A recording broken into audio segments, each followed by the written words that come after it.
Soul Bossa Nova, that's the music. You know what that means? It means it's Friday.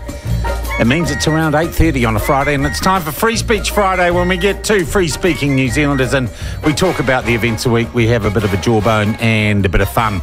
And joining us today, it's all blokes. It's all blokes from the reinvigorated, reinvigorated, Lazarus-like New Zealand First Party. Shane Jones joins us. Shane, how are you, mate? You well? Yeah, morning, kia ora. All right, and lined up beside him, a man looking forward to more crossings of the harbour than you could possibly imagine, thanks to the generosity of Labour. The former National Party Cabinet Minister, now Auckland City Councillor, Maurice Williamson. Maurice, how are you? Good morning, Sean, and good morning, Shane. All right, look, guys, we've figured it out now. Shane's gone blue. We're just figuring out that we can all talk to you at the same time. Shane, I want to start with you. As I generally suspected, you guys are back in the polls, and this far out from the election, to be polling in that Curia at over 5%, 5.5%, and, having analysed past performances of the New Zealand First Party, you guys must be feeling pretty good about it. You timed your run perfectly. It's almost biblical. What's the line in Ecclesiastes? There's a season for all things. Yeah. But, look, it's important we remain focused and disciplined. I think circumstances are such that people are starting now to focus on what's at stake in this election. Yeah. And, look, no one should trash the effort that Winston's made with his massive town hall meeting schedule. And I genuinely believe that Kiwis are starting to realise that the essence of our message resonates with what they're feeling inside their bones. They may not be openly admitting it, but they're incredibly anxious about the direction which the country has taken. Yeah. Maurice, are you surprised at how well New Zealand First are doing this far out and that the worm has finally turned? No, I'm not actually. I've thought for some time New Zealand First would come back, and I think they'll actually do quite a bit better than the 5. I've got a reasonably sophisticated mathematical database that does sort of predictions based on previous trend lines and use a whole lot of mathematical algorithms and so on. I'm still confident that the way the political polls are trending now, I think New Zealand First could be up in the 7s and 8s percentages, and that could give them, 9 or even 10 MPs. Yeah. Shane, you've also been assisted by the massive billboards of Winston that ACT have been putting up for you. I detect a brittleness in young Davey, an extraordinarily ill-conceived attack of a highly personalised nature against New Zealand First. So either the strategists or their funders, and I can't believe their funders actually believe they were purchasing this level of juvenile anger. And those billboards in Auckland, I can assure you, I've been in Auckland over the last few days, have caused people to move away from that level of uncontrolled and juvenile anger. I mean, It started with your show. Now, a cynic might say that you sort of unnecessarily provoked the lad, but sadly his brittleness is shown, and people really want a chance to vote themselves before being ordered by young Davey. Yeah. And as I've said in other places, he's sort of behaving like a demonic doll, like Chucky, chattering everywhere. I do not see what's in it for him. I just think he's raising awareness that Winston is an option again.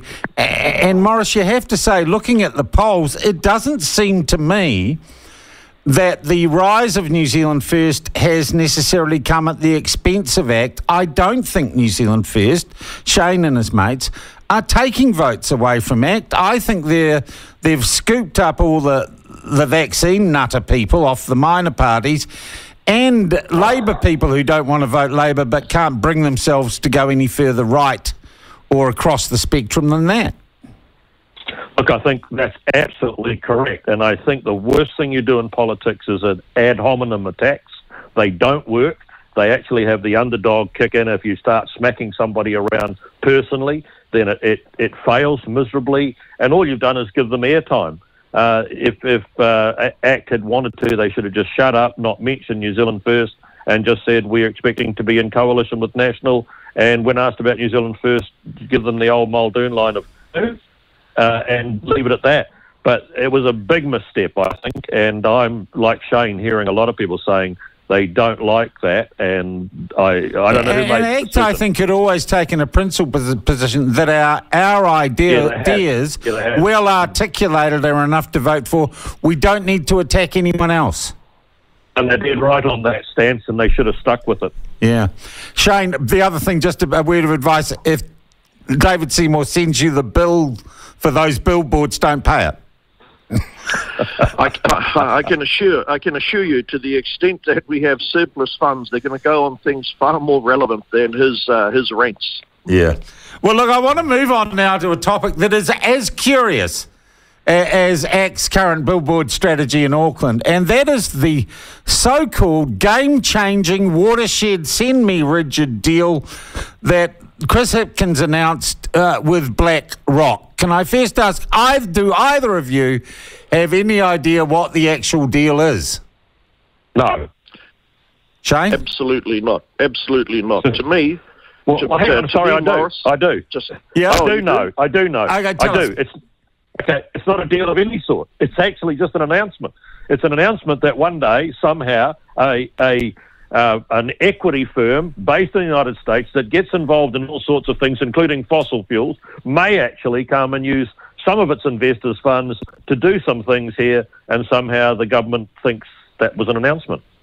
Right. Shane, do you know something more than that? Hey, look, it's classic Labour. For the last 6 years, they've had working parties, they've had processes, they've had policy seances. This was just a loud announcement about a group called BlackRock, and it disappear into a black hole. Virtue signalling. I'll say one thing to you two guys. If climate change is as urgent as we're being told every day by certain parliamentarians, how come that the statutory processes in New Zealand have never been changed so you can get a permit or a consent within a period of time reflective of the emergency? Yeah. I believe nothing will ever happen with BlackRock. It was just a virtue signalling, loud mouth. But I saw it. Simon Dello told me on the One News that it was a groundbreaking deal and a game changer. Well, there has to be then. That has to be right, surely. Have we been sold a pup? Are the mainstream media been misled or misled us? No, I don't think you've been sold anything. I think you've been sold a complete piece of nothingness. It is not you cannot tell me who's doing it, when they're doing it, what they're doing, and who's funding what, but it's a fantastic deal. Yeah. Yeah. No, it's what we call in Kaitaia a mouth fart. Have you ever, you would have done this sort of thing in your political career though, Shane? This sort of jiggery-pokery? My political career, sure, I led with loud rhetoric, but mine always had substance. That's why they called me the delivery man. Yeah. So there was real money in that provincial growth slush fund that you ran, wasn't there? Okay. Had to slip that in. That was real. Oh. And it was game-changing for the people who could get that money, get that piece of pork barrel politicking. And I didn't say that, did I? Okay. So there is no deal with BlackRock. I'm really looking forward to the Prime Ministerial press conference on Monday because I'm going to ask him what the deal is. I feel like I've been misled along with the rest of the country. Look, talking about the media and its interpretation of things, a really curious meeting at a Marion Point Chev this week that I now understood had people from Radio New Zealand, Television New Zealand, the Electoral Commission, the Broadcasting Standards Authority, stuff who supposedly organised the meeting, the Islamic Council of Women, all sorts of minority political activist groups, and they all got together to have a discussion about what they should tell us about things like the Treaty of Waitangi and race relations. Now, I note the platform wasn't invited. Willie Jackson was, and he said yes. This comes on the back of a secret Electoral Commission briefing for journalists on disinformation last week, which we're trying to get to the bottom of. The Royal Society holding secret and invite-only briefings for media. It just seems to me concerning, to be honest, when our our mainstream media are in cahoots with government departments, and it would seem to me making decisions behind closed doors about what they should tell the New Zealand public, guys. Shane? Well, you and I both know, quite apart from the very genuine history of that marae, that venue was used for a form of disinformation itself. Do you know what's been weaponised, Maurice, beyond the time that you and I are in politics together? The whole mentality and ideology of the grievance industry in New Zealand has been weaponised. It no longer just exists in the mind of Willie Jackson. It's in our universities, it's in our bureaucracy, it's in our local government, and it's going to be the devil's hard time to actually defang that twisting, gaseous, very dangerous influence. If you're Māori, if you have ancestry, it now trumps character. It is wrong. It devalues Māori. If you're Islamic, if you're a woman, if you're disabled. But I mean, if you're gay, if you're transgender, you missed a few. Yeah, I mean, it's New Zealand's version of critical race theory, critical gender theory, and I just can't wait to get back into Parliament and absolutely annihilate that noxious, creeping, dangerous mentality. Mm. Maurice, are you concerned when you see meetings like this? Well, first thing is, one of the longest-serving ever broadcasting ministers, and I didn't get an invite. There must be something wrong with me. How come I didn't get an invite to that? Yeah. Look, I'm terribly concerned about that sort of nonsense, and I'm so concerned about you can't say anything now that anyone disagrees with, or else you'll get labelled. You'll get labelled immediately. If you say something about, I want the curriculum at school to include physics and chemistry and biology, and not things about historic sort of Earth relationships and aroha, you're a racist. Actually, no, nothing to do with being a racist. Young Māori kids need to be given the best quality education that we can give them so they can take a place in the world, and that will mean standards of education that are world class. And I tell you what, they teach physics and biology and chemistry elsewhere in the world, and we're going to bloody have to do that here too. Yeah. Here. Yeah, look, talking of education, I was amazed this week at the vitriolic, hyperbolic reaction amongst the centre-left to it would seem to me, eminently sensible and not fiscally irresponsible, because they're not going to spend any money on it.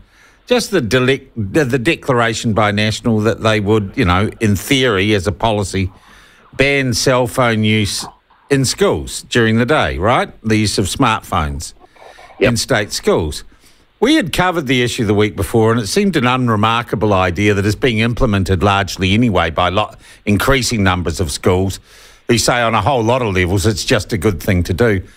The left lost their lunch over it, Maurice. We had, I think, the principal of Papatoetoe crying on national television talking about genocide. Why do you think that very simple little announcement sparked such a reaction? Well, I have to say it was hilarious listening to that guy from Papatoetoe. I don't know how to pronounce his surname because it's a very difficult. But I tell you what he said. You can't have this. It's just outrageous. Take a school like Mount Albert Grammar with 3,000 kids, say a minute for each kid to be processed, 3,000 minutes in the morning, another 3,000 to give it back at night, 6,000 minutes of the day gone from the school. You just can't have it. Well, that was interesting because then the principal of Mount Albert Grammar said, we've been doing this for some time. It's been school policy. Well, we had... I read a headline yesterday that said principals have rejected the policy. We had the CEO of the New Zealand Principals Federation, Leanne Ottenay, on this morning. She said it's a good idea. We're just not that concerned. We've got other things to get on with. Well, I mean, that's a point of view I hold, that I don't actually think government's mandating it is the way to go. My wife works at Maclean's College, and she said kids do not have their phones out under any circumstance. They can have them in their bags turned off, and they can use them if there's an emergency or if there's a medical requirement. But other than that, the phones don't come out. And I'll give you an example. She needed a few kids the other night to go to a concert in the city to replace some sick kids to play the timpanis. And she said, I need to let your you need to let your parents know that you're going on the bus into the city. And these kids just stood there, and she said, well, and they said, well, miss, you need to you need to give us permission to use the cell phone before we can call our parents. Okay, I'm giving you permission. And she said they raced over, opened up their bags and made the call. So there's a school, McLean's College, that enforces it. Good on them, and I hope any other school that recognises how damaging and all National's done really is give schools maybe a nudge to go to that policy or to help them when they do. But Shane, your response from the left was just disproportionately weird. Yeah, no. Well, I saw the response from the bloke whose name I won't mangle. Yeah. But you know what it told me is how deep this leftist introduction of gender critical theory and other such matters have come into the schools. And obviously, Christopher Luxon was sending a message. We are going to get you back to the basics in school. Now, whether or not he needed to say it, that's arguable. It's politics after all. But look, the Banshee-like response spoke volumes as to what's gone wrong at the upper levels of our school leadership. Yeah. Hey, can I just make the point? It's not terribly enforceable. No. I mean, the government ain't going to have a cell phone police. And Erica Stanford told us yesterday there's no budget associated with it, just going to be a line of policy from... But I tell you what it does do. It does allow principals to turn around and say to the kids and the parents, it's the law. I'm sorry, it's the law. And it's a fantastic thing because then you can't have every one of the loony lefty parents saying, well, my kid's got a right to have a cell phone and you can't break their rights. We'll just say, sorry, it's the law. So that's why it's a good token symbol. It's not, but it should have just gone almost past unnoticed, but there were people falling out of their tree and having apoplectic fits over it. Yeah. Look, Shane, while we've got you here, just one thing. I just want to go back to the issue with the polls and where you guys are sitting. And Maurice has said you'll get more than 7 MPs. But the polls are also showing ACT and National will either get there on their own or be very, very close. And I have speculated on here that and it's not the problem that New Zealand First have got, but the position you're in is because for the first time ever, the party, through your glorious leader, Winston Peters, has said we're not going to go with Labour. That means you can't really bring down an ACT National minority government, doesn't it? I was driving on the Puhoi Warkworth extension, and I actually tuned into a certain interview where the leader of the ACT Party made that observation.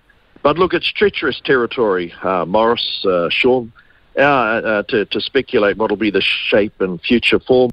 The main job of the party is to support the leader. He's on his way to Invercargill to give a speech this Sunday at the Working Men's Club. I suppose you can't really say that. So, Shane, you're not allowed to say you can't make policy on that. It's up to Winston, right?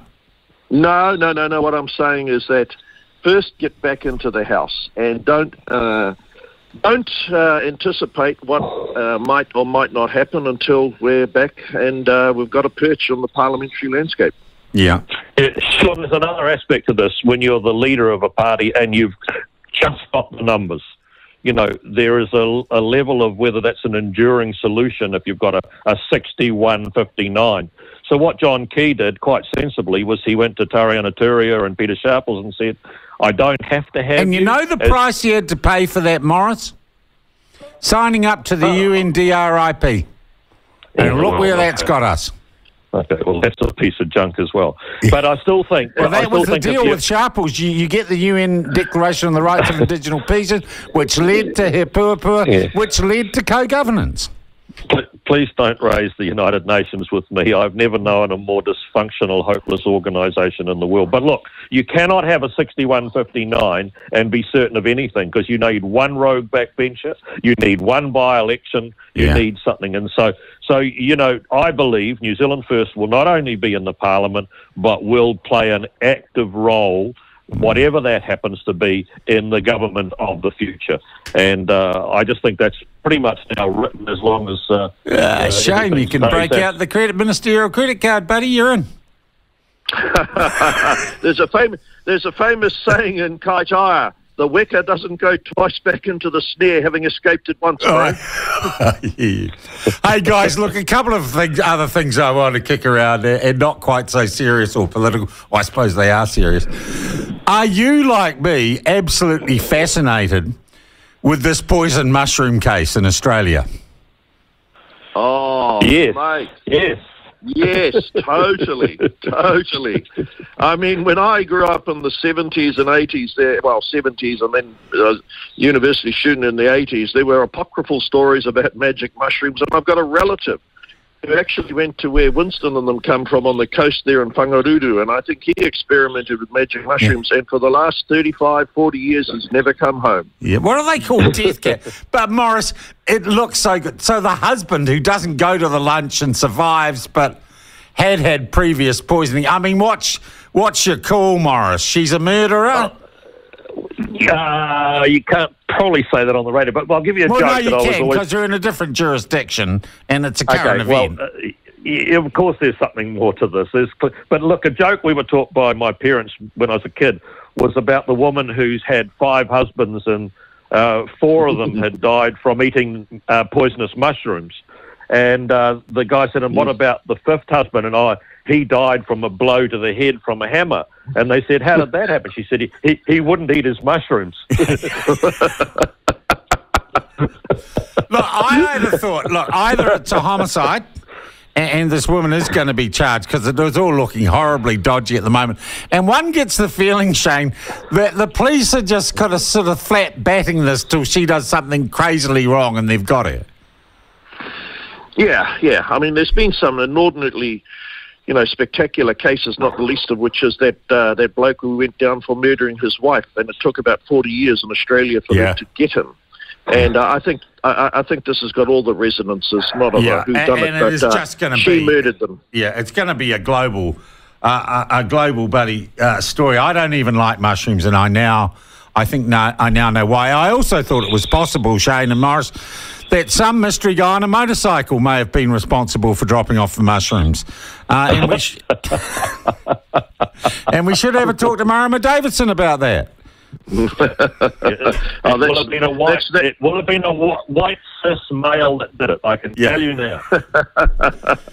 Hey guys, what do you do if you're in the Labour caucus right now? What do you do if you're Chris Hipkins? Because I'm going to make the prediction that we've kind of reached the tipping point.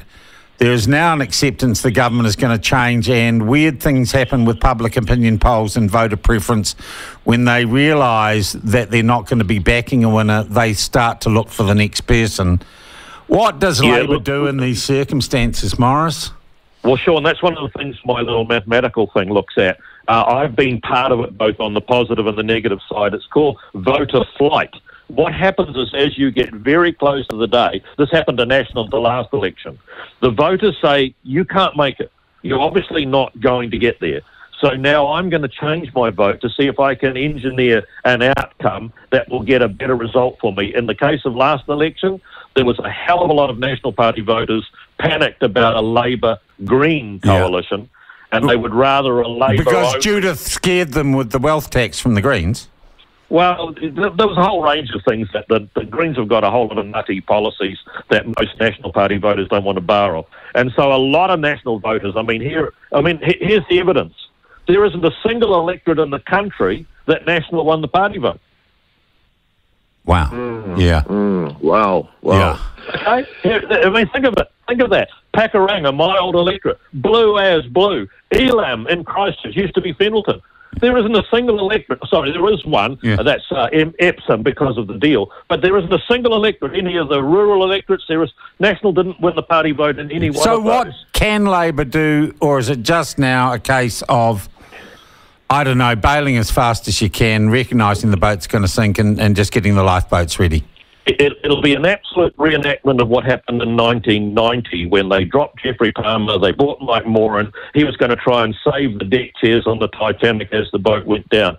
The collateral damage will be incredible. My view is, once Labour voters realise Labour can't get there, you'll see a big drop in their numbers, and that will move to a big chunk of it to New Zealand First, because Kosi Club of Papatoe blokes don't like the National Party, don't like those Bloody Act people, but they really like Winston because he's a good old bloke. And I think you'll see Labour's vote down in the mid-20s, and I think you'll see New Zealand First up in the 7s, 8s, possibly even higher than that. Shane, what would you be doing in the Labour caucus if you were Chippy? Seeing who might replace you? Asking Jacinda to come back? This Mate, this is traceable back to Jacinda locking down Auckland for 3 months and turning Northland into an island akin to Nauru. Yeah. The footprints go right back there. And it's an extraordinary study for some student in the future to look for the person whose face bedecked the walls of Dubai and had to be driven out of town in an embarrassing fashion. That's the story of Jacinda. Now, there's not much, however, that the caucus can do, but what I say to the Labour voters, there's one source of common sense, pragmatic people who know how to keep the buggers honest. And his name is Winston and his caucus members. And also, you can see him on ACT Party billboards. If you want to know who he is, he's on ACT Party billboards all over our largest city, which hopefully the electoral. I got one. Hopefully the electoral commission is not going to pin that on us in terms of having to meet the costs of that advertisement. Hey, one quick fact for you guys. If you take the party vote that ACT is looking to get and the number of list MPs, if you take the party vote the Greens are getting and their number of list MPs, and the number of list MPs, because it'll only be list MPs for New Zealand First, it leaves less than 10 list places to go across National and Labour. In other words, they'll be very lucky to protect a handful at the top of each of their lists. In Labour's case, trying to protect Grant Robertson, Jan Tinetti, Asher Verrill, they'll be lucky to get those 3 or 4 across off their list. Same in the National Party, getting, Nicola Willis and a few others. So if you're a list MP in either of the 2 major parties, you better be either 1, 2, 3 or 4, or you have no chance, because the other parties will be taking up huge chunks of the list allocation because the major parties are taking up the constituencies. Yeah. Now, I know you'll be a bit busy on election night, Shane, up north probably. Maurice, have you got anything planned? Because I'd like to invite you down as a contributor to Free Speech Fridays. Everyone gets an invite you down election night to our election night party at the Backbencher. No, I haven't got anything, but you can almost put me penciled in straight away. I'd love to be there. All right. Bloody good. Oh, by the way, I'll bring my computer and a screen because you'll see it. No, we're not going to be on here. It's a party. I don't need you nerding out on me. No, this is for the party. No, this is for your party goers watching it, because I predicted those numbers about 2 to 3 hours before the media every time. Yeah. Hey guys, thank you very much. Really good yarn. Yeah. Shane Jones from New Zealand First, Auckland City Councillor, former National Party Cabinet Minister and Broadcasting Minister Maurice Williamson. That was Free Speech Fridays